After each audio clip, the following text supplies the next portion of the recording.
In the wake of the crash, President Herbert Hoover sprang into action. Hoover feared that if the American people lost confidence in business, the state of the economy would continue to worsen. Hoover began by lowering income taxes, hoping that if citizens spent less on their earnings and taxes, they might be more inclined to invest in the stock market or purchase products. Since income taxes were already low, the new cut gave the public very little extra spending money, and little positive effect was demonstrated in the economy. Hoover was also concerned that the result of the financial panic would mean that businessmen would cut employee wages in an effort to cut costs. Hoover knew that this would have a negative effect on the economy, so he staged a series of meetings with the top business executives in the nation. Hoover requested that workers' wages stay exactly the same.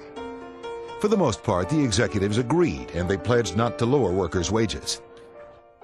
One businessman went a step further to increase the confidence of the American people.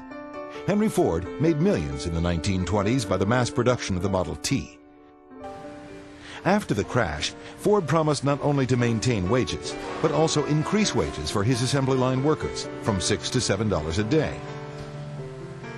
Ford was able to do this by leveling, and in some cases, decreasing wages for the employees who earned higher salaries. But even Ford's attempts did little to change the declining level of confidence that was plaguing the American people. One of the reasons for this was a change in the news media.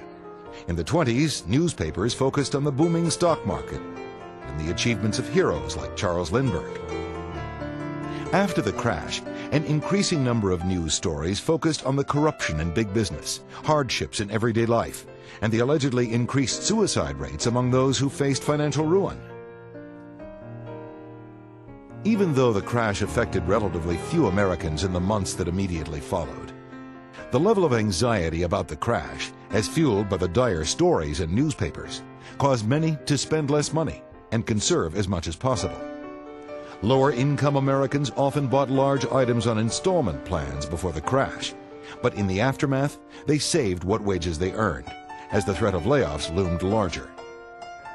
The wealthier class often had the most invested, and therefore had the most to lose when Black Tuesday came. As their extra income evaporated, they too stopped investing and severely limited the amount of money they spent.